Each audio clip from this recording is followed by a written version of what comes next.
Oi! Buenas tardes. Buenas tardes. Vamos ler a Bíblia. Vamos. Primeiro livro de Samuel, capítulos 6 e 7. A Ana vai ler o primeiro, que vai falar: os filisteus enviam a arca para O fora da sua primeiro terra. desse e o último aí do 7 também, né? Tá bom, Então, vai lá. Havendo, pois, estado a arca do Senhor da terra dos filisteus 7 meses. Durante 7 meses. Os filisteus chamaram os sacerdotes e os adivinhadores, dizendo: que faremos nós da arca do Senhor? Fazei-nos saber como a tornaremos a enviar ao seu lugar. Os quais disseram: se enviardes a arca de Deus de Israel, não a envieis vazia, porém sem qual lhe enviareis uma oferta para expiação da culpa. Pai do Senhor, Nayara, tudo bem, querida? Deus te abençoe. Vamos lá? Primeiro livro de Samuel, capítulo 6, agora versículo 3, né? Continuando. Então sereis curados, e se vos fará saber por que a sua mão se não tira de vós. Então disseram: qual é a explicação da culpa que lhe havemos de oferecer? Disseram: segundo o número dos príncipes dos filisteus, 5 hemorroidas de ouro e 5 ratos de ouro, porquanto a praga é uma mesma sobre todos vós e sobre todos os vossos príncipes. Fazei, pois, umas imagens das vossas hemorroidas e as imagens dos vossos ratos. Fala oi, Davi. Oi. Agora eu vou ficar quietinho para eu ler, né?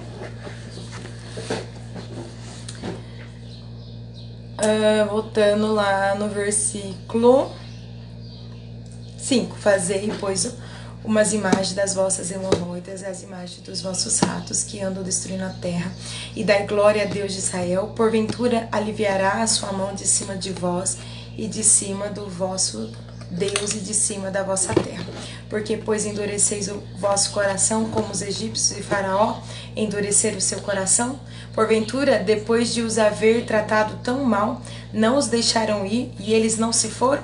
Agora, pois, tomai e fazei-vos um carro novo, e tomai 2 vacas que criem, sobre as quais não tenha subido o jugo, e atai as vacas ao carro, e levai os seus bezerros de após eles para casa. Então tomai a arca do Senhor, e ponde-a sobre o carro, e metei num cofre ao seu lado as figuras de ouro que lhes haveis de oferecer em expiação da culpa, e assim enviareis, para que se vá. Veja então, se subir pelo caminho no seu termo a Bet-Semes, foi ele que nos fez este grande mal. E se não saberemos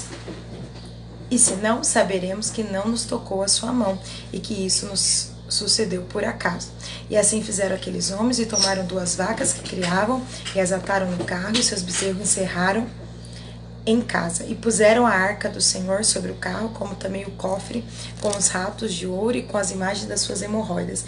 Então as vacas se encaminharam diretamente pelo caminho de Bet-Semes, e seguiam o mesmo caminho, andando e berrando, sem se desviarem nem para a direita nem para a esquerda, e os príncipes dos filisteus foram atrás delas até o termo de Bet-Semes. A arca chega a Bet-Semes, e andavam os de Bet-Semes, fazendo a cega do trigo no vale. E levantando os seus olhos, viram a arca, e vendo-a se alegrar. E o carro veio ao campo de Josué, o Bet-Semita, e parou ali. E ali estava uma grande pedra, e fenderam a madeira do carro, e ofereceram as vacas ao Senhor em holocausto. E os levitas desceram a arca do Senhor, como também o cofre que estavam junto a ela, em que estavam as obras de ouro, e puseram-nos sobre aquela grande pedra. E os homens de Bet-Semes ofereceram holocausto e sacrificaram sacrifícios ao Senhor no mesmo dia. E vendo aquilo, os 5 príncipes dos filisteus voltaram para Ecrom no mesmo dia. Estas, pois, são as hemorroidas de ouro que enviaram os filisteus ao Senhor em expiação da culpa. Por Asdod, uma, por Gaza outra, por Asquelon outra, por Gate outra, e por Ecrom outra. Como também os ratos de ouro, segundo o número de todas as cidades dos filisteus, pertencente aos 5 príncipes, desde as cidades fortes até as aldeias, e até Abel, a grande pedra sobre a qual puseram a arca do Senhor. que ainda está até o dia de hoje no campo de Josué, o Bet-Semita. E feriu o Senhor os homens de Bet-Semes, porquanto olharam para dentro da arca do Senhor até ferir o povo, 50.070 homens. Então o povo se entristeceu, porquanto o Senhor fizera tão grande estrago entre o povo. Então disseram os homens de Bet-Semes: quem poderia estar em pé perante o Senhor, este Deus santo? E quem subirá desde nós? Ao 21 anos. Deixa eu ver. Enviaram, pois, mensageiros aos habitantes de Kiriat Jearim, dizendo: os filisteus remeteram a arca do Senhor. Descei, pois, e fazei a subir para vós. Leu o 7 agora. Agora nós vamos entrar no 7. Paz, a irmã Raimunda tá falando paz pra você, Ana. Paz. Boa tarde, Pai do Senhor. Vamos lá. Deixa eu falar mais baixo, né? Versículo 7. Capítulo 7. Nossa, que coisa. Então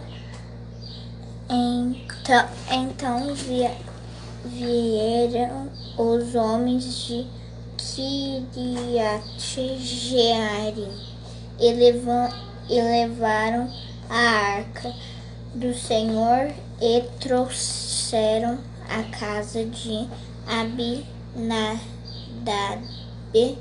no outeiro e consagraram Eleazar seu filho para que guardasse a arca do Senhor. Então vamos ver a continuação, né? Nós viemos no capítulo 6 que, por não estar no lugar certo, né, a arca, que simboliza a presença de Deus, trouxe muitas pragas para o povo filisteu. Então eles devolveram com tudo o que era necessário para fazer um culto, né, com sacrifício. E agora vamos ver, Samuel exorta ao arrependimento. E sucedeu que, desde aquele dia, a arca ficou em Kiriat Jearim, e tantos dias se passaram que chegaram até 20 anos. Ninguém se preocupou em buscar a arca. E lamentava toda a casa de Israel após o Senhor. Então falou Samuel a toda a casa de Israel, dizendo: se com todo o vosso coração vos converterdes ao Senhor, tirai dentre vós os deuses estranhos e os astarotes, e preparai o vosso coração ao Senhor, e servi a Ele só, e vos livrará da mão dos filisteus. Então os filhos de Israel tiraram dentro de si os balaíns e os astarotes, e serviram só ao Senhor. Disse mais Samuel: congregai todo Israel em Mispa, e orarei por vós ao Senhor. E congregaram-se em Mispa, e tiraram a água e a derramaram perante o Senhor, e jejuaram aquele dia, e disseram ali: pecamos contra o Senhor. E julgava Samuel os filhos de Israel em Mispa. Os filisteus são vencidos. Ouvindo, pois, os filisteus que os filhos de Israel estavam congregados em Mispa, subiram os maiorais dos filisteus contra Israel, o que, ouvindo os filhos de Israel, temeram por causa dos filisteus. Pelo que disseram os filhos de Israel a Samuel: não cesse de clamar ao Senhor nosso Deus por nós, para que nos livre da mão dos filisteus. Então tomou Samuel um cordeiro de mama e sacrificou inteiro em holocausto ao Senhor, e clamou Samuel ao Senhor por Israel, e o Senhor lhe deu ouvidos. E sucedeu que, estando Samuel sacrificando o holocausto, os filisteus chegaram à peleja contra Israel, e trovejou o Senhor aquele dia com grande trovoada sobre os filisteus, e os aterrou de tal modo que foram derrotados diante dos filhos de Israel. E os homens de Israel saíram de Mispa e perseguiram os filisteus, e os feriram até abaixo de Bet-car. Então tomou Samuel uma pedra e a pôs entre Mispa e Sem, e achou o seu nome e chamou o seu nome Ebenezer, e disse: até aqui nos ajudou o Senhor. Assim os filisteus foram abatidos e nunca mais vieram aos termos de Israel, porquanto foi a mão do Senhor contra os filisteus todos os dias de Samuel. E as cidades que os filisteus tinham tomado a Israel foram restituídas a Israel, desde Ecrom até Gate, e até os seus termos Israel arrebatou da mão dos filisteus, e houve paz entre Israel e entre os amorreus. E Samuel julgou a Israel todos os dias da sua vida, e ia de ano em ano, e rodeava a Betel, e a Gilgal, e a Mispa, e julgava a Israel em todos aqueles lugares. Vai lá, Ana. no 17? É. Porém voltava a Ramá, porque estava ali a sua casa e ali julgava a Israel. Israel e edificou ali um altar ao Senhor.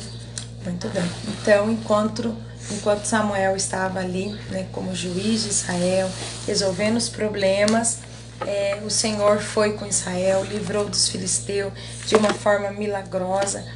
Mas percebam, né, como que podem deixar 20 anos a arca no lugar, né?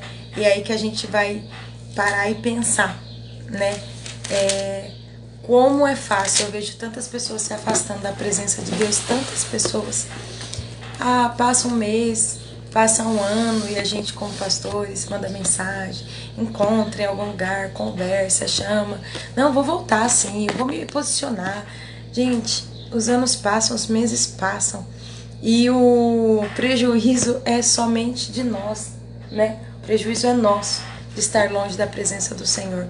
Talvez eu tô falando aqui com alguém que está longe, ou talvez eu tô falando com alguém que você conhece, alguém que está longe, já faz tantos anos da presença do Senhor, que em nome de Jesus, manda uma mensagem, vai na casa dela e fala assim, olha, tá começando um novo ano, um novo ciclo, aproveite, vamos buscar o Senhor, amém? Vamos orar? Vamos. Abba Pai, nós te agradecemos.